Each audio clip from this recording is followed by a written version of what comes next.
C'est l'heure du journal. Merci de nous rejoindre. Voici les grands titres de l'actualité.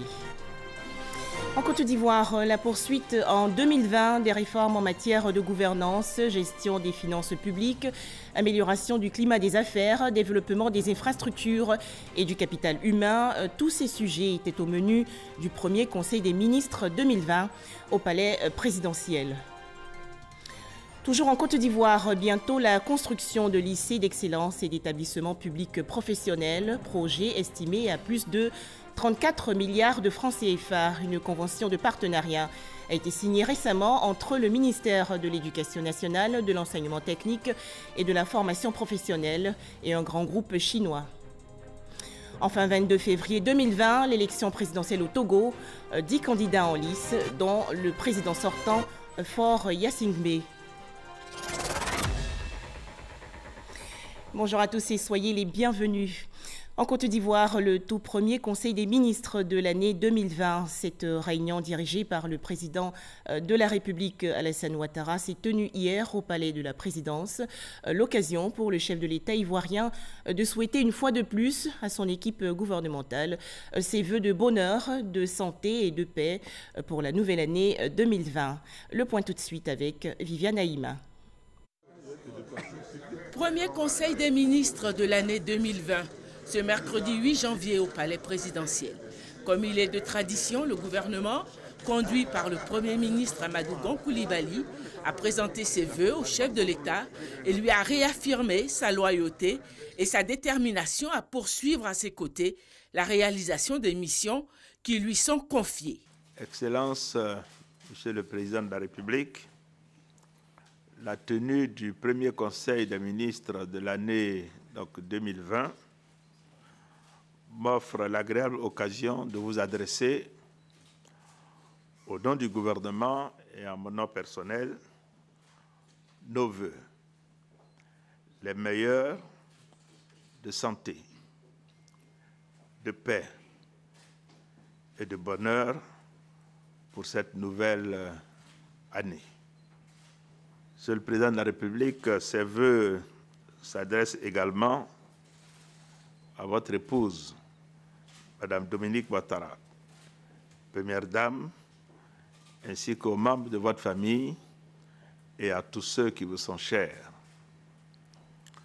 Que Dieu, le Tout-Puissant et le Très Miséricordieux, vous accorde sa faveur et sa protection pour le succès éclatant de votre mission au service de notre beau pays, la Côte d'Ivoire, mais qu'également qu'il vous protège, Excellence, Monsieur le Président de la République. Vous me permettrez également d'adresser à Monsieur le Vice-président de la République nos vœux de bonne et heureuse année. Excellence, Monsieur le Président de la République, je voudrais, au nom de l'ensemble des membres du gouvernement, vous exprimer toute notre admiration pour votre message à la nation le 31 décembre 2019, retraçant les avancées notables enregistrées dans votre pays depuis 2011, mais également les perspectives qui s'ouvrent pour nos compatriotes avec une Côte d'Ivoire en paix, stable et en développement. Excellence, Monsieur le Président de la République, dans la programmation annuelle des activités, il est respectueusement proposé la tenue d'un séminaire gouvernemental pour la fin du mois de janvier 2020, qui permettra, comme d'habitude, d'adopter le programme d'action prioritaire du gouvernement pour la nouvelle année. S'agissant tout particulièrement des élections, les diligences y relatives seront rigoureusement exécutées. Conformément à vos instructions, le gouvernement ouvrira donc, dès ce mois de janvier, le dialogue avec les partis politiques et la société civile sur le code électoral devant régir les prochains scrutins. Le cycle électoral vertueux dans lequel est installé notre pays depuis 2015 doit se renforcer davantage afin de bannir définitivement de notre vie politique le spectre de violence électorale. C'est le lieu de vous exprimer notre soutien total et de vous réaffirmer la mobilisation du gouvernement rassemblé et uni à vos côtés pour mener le combat pour le renforcement et la préservation des institutions de la République contre toute tentative de déstabilisation d'où qu'elles viennent, et naturellement pour veiller à la quiétude donc, de nos populations. Excellences, Monsieur le Président de la République, 2020 sera une année d'action forte afin de maintenir la trajectoire de l'émergence sur laquelle notre pays est engagé de manière irréversible. Notre détermination reste intacte pour mériter par le travail et la rigueur la confiance que vous avez bien voulu placer à chacun de nous, membres donc, du gouvernement. Notre conviction reste également forte qu'au regard du bilan plus qu'élogieux de votre gouvernance depuis 2011, notre parti de rassemblement, le RHDP, continuera de bénéficier de la confiance du peuple ivoirien afin de poursuivre dans la paix et la fraternité l'œuvre de développement de la Côte d'Ivoire au cours des prochaines années. Le président de la République, à son tour, a formulé des vœux pour l'ensemble du gouvernement. Il a félicité les résultats obtenus au cours de l'année écoulée et a fixé les orientations pour cette nouvelle année. Je voudrais tout d'abord vous exprimer, au nom de la Première Dame et à mon nom propre, ainsi qu'en celui du vice-président, mes sincères remerciements pour les vœux formés à notre endroit. Ces vœux traduisent l'engagement de l'équipe gouvernementale pour le développement socio-économique de notre pays et je m'en félicite. Je voudrais donc en retour vous réitérer mes vœux de bonne et heureuse année 2020 à l'endroit de chacune et de chacun de vous, ainsi que de vos familles respectives, de vos proches et de l'ensemble de vos collaborateurs. Je souhaite que cette année 2020 soit une année de santé, de bonheur, de prospérité pour chacun et surtout de consolidation de la paix pour notre pays. Monsieur le Premier ministre, vous venez de réaffirmer l'engagement et la détermination du gouvernement à œuvrer chaque jour davantage pour l'émergence de notre pays et l'amélioration des conditions de vie de nos concitoyens. D'importants efforts ont déjà été faits dans ce sens depuis 2011 et je vous félicite pour le renforcement de ces actions au cours de l'année écoulée, notamment dans le cadre du programme social du gouvernement. En effet, l'exécution de cet important programme que nous avons porté à 1 000 milliards de francs CFA a permis d'obtenir des résultats tangibles dans les domaines de l'éducation, de la santé et de la protection sociale, de l'électricité, de l'eau potable, des infrastructures routières, ainsi que de l'emploi et de l'autonomisation des jeunes et des femmes. Ces résultats qui sont de mieux en mieux ressentis par nos populations ont été possibles grâce à l'important travail du gouvernement. C'est pourquoi je voudrais vous féliciter pour votre leadership et vous encourager à poursuivre dans cette dynamique afin de répondre aux attentes de nos populations en relevant les défis restants.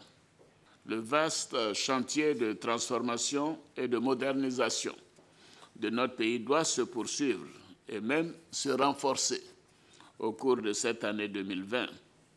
Les enjeux spécifiques de cette année électorale devront également être pris en compte dans l'agenda du travail gouvernemental. C'est dans ce sens que j'ai demandé au Premier ministre de poursuivre les discussions avec les partis politiques et la société civile durant ce mois de janvier, afin de finaliser le travail sur le cœur du processus électoral, c'est-à-dire le code électoral. À l'image des discussions qui ont abouti à la mise en place de la nouvelle commission électorale indépendante, ce dialogue devra être ouvert et inclusif en vue de doter notre pays d'un code électoral adéquat. La démocratie ivoirienne devra sortir renforcée de ce processus, car nous devons tourner définitivement la page des crises post-électorales. Pour terminer, je demande aux membres du gouvernement d'être régulièrement sur le terrain. Vous devez œuvrer à la préservation de la paix, de la cohésion sociale, de l'entente cordiale, en un mot du vivre ensemble, qui doit demeurer le leitmotiv de notre parti, le RHDP. Je vous demande également de poursuivre les réformes, notamment en matière de gouvernance, de gestion des finances publiques, d'amélioration du climat des affaires, de développement des infrastructures et du capital humain. Nous devons préserver la stabilité macroéconomique ainsi que les grands équilibres de nos finances publiques, tout en poursuivant le progrès social auquel nos populations aspirent. J'attends donc de chacune et de chacun de vous de l'action et des résultats, dans le strict respect de la programmation financière arrêtée. C'est sur ces mots que je voudrais clore mon propos, en vous réitérant mes félicitations et en vous encourageant à poursuivre la dynamique du développement de notre pays. Donc, je réitère au vice-président, à vous-même, Monsieur le Premier ministre, et à tout le gouvernement, mes vœux de bonne et heureuse année 2020. À vous. Cette procédure achevée, le gouvernement s'est tout de suite mis au travail en tenant son premier conseil des ministres de l'année. À l'ordre du jour donc de ce tout premier Conseil des ministres de l'année 2020, plusieurs sujets, notamment le soutien au financement des petites et moyennes entreprises, l'assainissement des villes du pays et l'état d'avancement de la loi relative au bail à usage d'habitation. Retrouvons Viviane Haïma pour les détails. Ce premier Conseil des ministres de l'année avait à son ordre du jour la ratification de plusieurs accords de prêt pour la réalisation de projets hydroélectriques, de projets d'assainissement de la ville d'Abidjan et de 11 villes du pays, de projets pour l'alimentation en eau potable de 12 villes du pays. Le Conseil a aussi fait une large ouverture en direction des PME nationales en facilitant leur accès au financement. Un décret portant dissolution du nouveau fonds de garantie des crédits aux entreprises ivoiriennes, en abrégé NFGCEI, et un second décret portant organisation et fonctionnement du fonds de garantie des petites et moyennes entreprises. Ce décret concourt à mettre en place au sein des établissements financiers, en remplacement du NFGCEI, un fonds de garantie des crédits aux entreprises ivoiriennes en vue de faciliter davantage l'accès des PME au financement bancaire de façon à soutenir leur compétitivité sur le marché national et international. Plus précisément, ce fonds est destiné à garantir les crédits consentis par les établissements bancaires aux PME nationales dont le capital est détenu à concurrence de plus de 50% par les Ivoiriens. Il est également conçu afin d'accorder une garantie aux engagements par signature pris par les établissements bancaires en faveur des PME ivoiriennes. La compagnie aérienne Air Côte d'Ivoire devient une compagnie qui compte dans la région ouest-africaine. Le Conseil des ministres s'est penché sur les moyens de faire de Air Côte d'Ivoire une grande compagnie aérienne en Afrique. 6 ans après le début de ses opérations en janvier 2013, la compagnie nationale Air Côte d'Ivoire est devenue l'une des entreprises aéroportuaires leaders et de référence en Afrique de l'Ouest avec une part de marché de 52% et un chiffre d'affaires annuel de 90 milliards de francs CFA.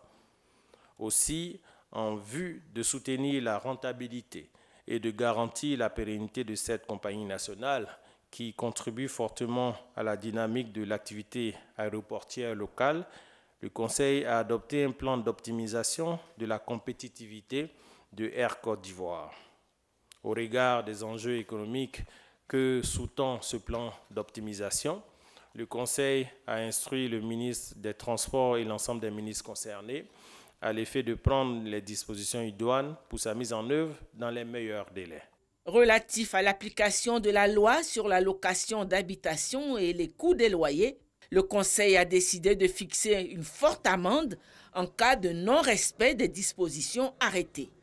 La loi relative au bail à usage d'habitation, entrée en vigueur en juin 2018, répond à la volonté du gouvernement de rééquilibrer les rapports entre les parties au contrat, de lutter contre la flambée des coûts des loyers, notamment dans la ville d'Abidjan, et d'assurer un meilleur contrôle de l'administration en la matière.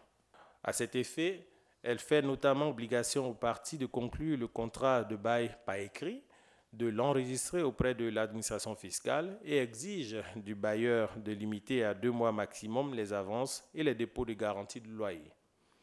Dans cet élan, au-delà des activités de sensibilisation des différents acteurs, la loi de finances de l'année 2020, dans son annexe fiscale, a révisé à la hausse l'amende infligée aux bailleurs ne respectant pas les limites maximum d'avance de loyer et de cautionnement. La taxe de 20% sur l'excédent des sommes perçues par le bailleur, prévue initialement, a été portée au triple du montant de l'excédent perçu. Aussi, le Conseil a instruit le ministre chargé du logement à l'effet d'élaborer de façon diligente les textes réglementaires complémentaires avec un contrat de bail type intégrant les obligations des parties telles que définies par la loi en vue d'en assurer la pleine applicabilité. Perquisition au domicile du colonel Ouattao quelques jours après son décès, comme l'ont propagé les réseaux sociaux, la réponse du porte-parole du gouvernement à cette interrogation. Il s'agit d'un valeureux officier qui est effectivement décédé, paix à son âme, et toutes nos condoléances à sa famille et à toute la famille de l'armée. Il faut juste indiquer qu'il est d'usage que lorsque un officier décède, dans l'organisation autour de la dépouille et des éléments funéraires, qu'un officier par délégation soit mandaté pour aller récupérer les différents effets, c'est-à-dire radio, armes, radio de transmission, armes, même cartes, pour éviter un usage spécifique par d'autres personnes qui n'en ont pas le droit. Donc c'est uniquement une procédure interne dans la gestion de ce genre de problème militaire. Il ne s'agit aucunement d'une perquisition comme on a cru lire ça quelque part. C'est véritablement dans l'ordre des procédures de l'armée, uniquement pour préserver le matériel militaire. Et puis en plus, ici, il s'agit de son adjoint qui allait faire la récupération des différents matériels qui relèvent de l'armée. Voilà, tout à fait. Le Conseil des ministres a par ailleurs annoncé pour le 29 février la cérémonie officielle de la 67e journée mondiale des lépreux qui se déroulera à Gagnoa. Un enfant retrouvé mort dans le train d'atterrissage d'un avion en provenance d'Abidjan pour Paris en France. Cette affaire a provoqué des réactions. En Côte d'Ivoire, le Conseil des ministres tenu hier a annoncé la mise en place d'une commission d'enquête sous la direction de l'Autorité nationale de l'aviation civile.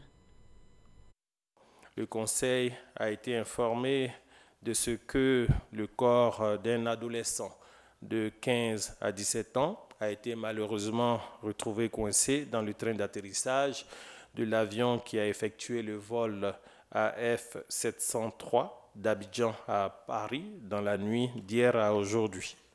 D'ailleurs, une commission d'investigation dirigée par l'ANAC et comprenant les différentes entités concernées se réunira. Et il faut le rappeler, c'est bien la première fois qu'un tel incident survient dans notre aéroport. Et avec beaucoup de compassion, mais surtout avec beaucoup de détermination, le gouvernement suivra de près l'évolution de ce dossier. Justement, ce communiqué du ministère ivoirien des Transports. Le ministre des Transports a été informé ce mercredi 8 janvier 2020 par Air France de la découverte dans le puits du train d'atterrissage du vol AF703. En provenance d'Abidjan du mardi 7 janvier 2020, par les services de piste de la compagnie à Paris du corps sans vie d'un passager clandestin. Il s'agirait d'un adolescent de sexe masculin âgé d'environ 17 ans. Des enquêtes sont ouvertes aussi bien en France qu'en Côte d'Ivoire pour déterminer l'identité du passager ainsi que les circonstances exactes de ce drame. Outre les enquêtes administratives qui ont débuté immédiatement après l'annonce du drame et dont les résultats sont attendus dans les meilleurs délais, le ministre des Transports a saisi le procureur de la République d'une plainte contre X pour violation grave des dispositions de sécurité aéroportuaire et mise en danger de la vie d'autrui. Tous les moyens humains et matériels nécessaires, notamment les vidéos provenant des caméras de surveillance installées dans tout le périmètre aéroportuaire, ont été mis à la disposition de la commission d'investigation. À ce stade de l'enquête, il ressort déjà qu'aucune intrusion ne s'est opérée sur le parking avion de l'aéroport international Félix Houphouët-Boigny. Les investigations se poursuivent pour savoir où, à quel moment et si cela est avéré, avec quelle complicité le passager clandestin a pu accéder au puits du train d'atterrissage de l'avion. Le ministre des Transports, qui s'est entretenu avec la direction générale de Air France en fin d'après-midi, tient à rassurer l'opinion nationale et internationale de ce que cet incident ne remet en cause les excellents résultats obtenus ces 3 dernières années dans les domaines de la sûreté et de la sécurité aérienne par l'aéroport international Félix Houphouët-Boigny, qui vient justement de passer avec satisfaction le dernier audit de sécurité de l'Organisation de l'aviation civile internationale, OACI, réalisé il y a moins d'un mois, du 11 au 19 décembre 2019. Le ministre des Transports les informe que les dispositions nécessaires sont prises pour que ce type d'incident ne se reproduise plus sur les aéroports ivoiriens. Le ministre des Transports exprime enfin la compassion du gouvernement à la famille du défunt. Fait à Abidjan le 8 janvier 2020, signé Amadou Koné, ministre des Transports.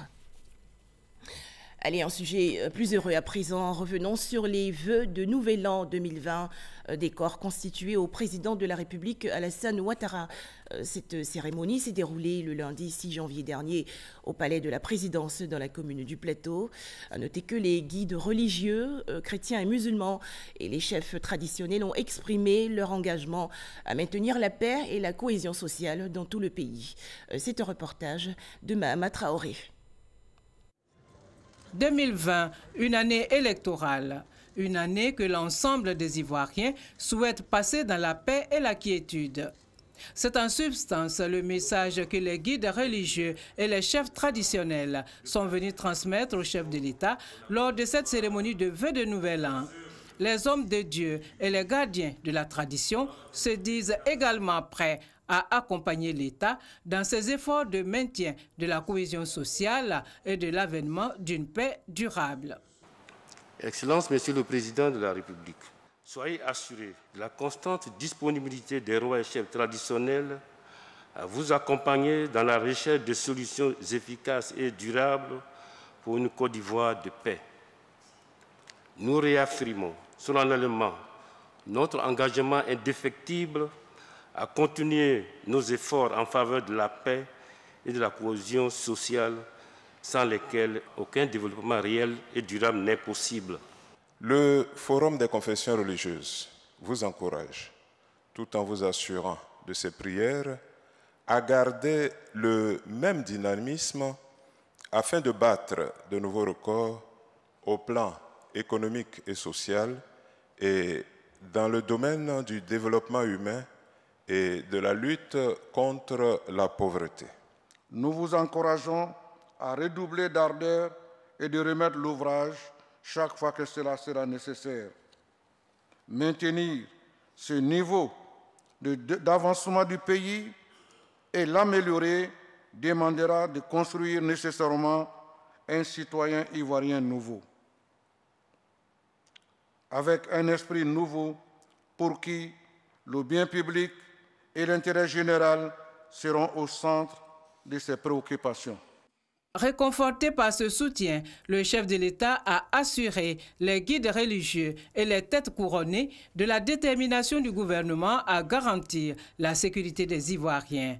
Le président Alassane Ouattara dit miser sur leur contribution pour bâtir l'Ivoirien nouveau. La construction de l'Ivoirien nouveau qui m'est cher est aussi l'une de vos préoccupations. Je m'en réjouis. Le gouvernement ne ménagera aucun effort pour y parvenir à travers notamment le système éducatif et la célébration du mérite et de l'excellence, afin de motiver chacun de nos concitoyens, notamment les plus jeunes, pour le travail bien fait et pour une meilleure prise de conscience de l'intérêt général. Cette mission doit aussi être la vôtre, en invitant chacun de nos concitoyens à la responsabilité, au civisme et à la tolérance. À retenir également de ces échanges de vœux le souhait des chefs religieux et traditionnels de voir éradiquer la violence en milieu scolaire, respecter les prix bas champ des matières premières et les acteurs politiques jouer la carte de l'apaisement. Toujours en Côte d'Ivoire, 34 milliards de francs CFA pour la construction dans les prochains mois de lycées d'excellence et d'établissements publics professionnels. Le ministère de l'Éducation nationale, de l'enseignement technique et de la formation professionnelle a signé récemment une convention de partenariat avec un grand groupe chinois. Les précisions dans ce reportage de Grace Kando. 4 lycées d'excellence dans les villes de Bondoukou, San Pedro, Abengourou et Boisflé et 2 lycées professionnels à Saint-Fra et à Didiéville seront construits bientôt dans ces différentes villes. Ce projet a un coût de 34 milliards de francs CFA. Une signature de convention donc entre le ministère de l'Éducation nationale, de l'enseignement technique et de la formation professionnelle et China Jiangsu, structure d'exécution des travaux. Le gouvernement ivoirien et le gouvernement chinois attachent de la même importance à l'éducation. Avec le soutien ferme des 2 gouvernements, je suis convaincue que ce projet pourra avancer et mis en œuvre. Effectuer les travaux tout en respectant la loi ivoirienne. Ainsi, un service après projet sera garanti. Le présent protocole qui vient d'être signé est une illustration de cette volonté commune des 2 pays de tisser et d'entretenir des relations très fortes, surtout en matière de construction du capital humain. Les conditions de financement du projet seront soumises à la validation du ministère de l'Économie et des Finances de la République de Côte d'Ivoire, à qui ce protocole d'accord sera remis. La construction de ces lycées d'excellence et professionnels vient apporter une réponse à la question de l'insertion des jeunes dans le tissu économique et social. Autre actualité nationale, la politique gouvernementale en matière d'autonomisation des femmes présentée et expliquée dans les détails aux populations de la région du Gor. C'est une initiative du secrétariat d'État chargé de l'autonomisation des femmes. Miss Belmonde Dogo a rencontré récemment les associations et fédérations des femmes du centre-ouest du pays. On en parle avec Mamadou Kouassi. Dans la région du Gor, nombreuses sont ces femmes qui œuvrent au quotidien pour se prendre en charge, organisées souvent en coopérative ou individuellement. Ces femmes ne manquent pas d'initiative et de volonté pour mener des activités génératrices de revenus. C'est le cas des femmes de Digonifla, spécialisées dans la fabrique traditionnelle de savon parfumé. Il y a savon à base de carottes, savon à base d'avocat, à base de lait de vache. Tout ça là on le fait à la main. C'est pour cela que nous demandons un soutien pour pouvoir augmenter nos capacités. Avant, on chargeait pour se promener. Avec l'âge, on ne peut plus. Donc on demande à ce que les autorités viennent nous aider, à nous envoyer au moins des tricycles pour pouvoir se promener, puisque charger, on ne peut plus. Le message de ces femmes est bien compris par la secrétaire d'État chargée d'autonomisation des femmes. Une rencontre dans la ville de Gagnoua a permis à Miss Belmonde Dogo de présenter à ces femmes réunies en association et en coopérative la politique du gouvernement en matière d'autonomisation de la femme. En plus, la secrétaire d'État chargée de l'autonomisation des femmes a informé les femmes du Gor de l'appui financier et matériel du gouvernement dans la réalisation de divers projets générateurs de revenus. Pour me faciliter la tâche, il serait bon que le DR ici présent puisse avoir des projets. Vous êtes déjà toutes constituées en fédération coopérative, c'est déjà un pas pour le secrétariat d'État. Le second volet, ce sont les projets. Il faudrait que les associations puissent avoir des projets. À titre individuel, on peut le faire, mais le secrétariat d'État fait des projets de coopératives, de fédérations et d'associations une priorité. Pour cette rencontre, les membres des 151 associations et fédérations féminines ont promis de faire plus pour accompagner la politique de développement de la région.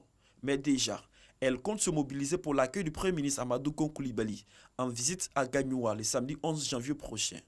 Une visite qu'elles comptent mettre à profit pour exprimer leur reconnaissance au président de la République, Alassane Ouattara, pour le début de solutions à leurs préoccupations. Pour terminer, l'élection présidentielle du 22 février prochain au Togo, 10 candidats en lice, dont le président sortant Faure Gnassingbé, son parti politique l'Union pour la République l'a officiellement investi. Le président sortant Faure Gnassingbé, élu pour la première fois en avril 2005, est en lice pour un 4e mandat. Voilà, merci de nous avoir suivis et excellente suite de nos programmes.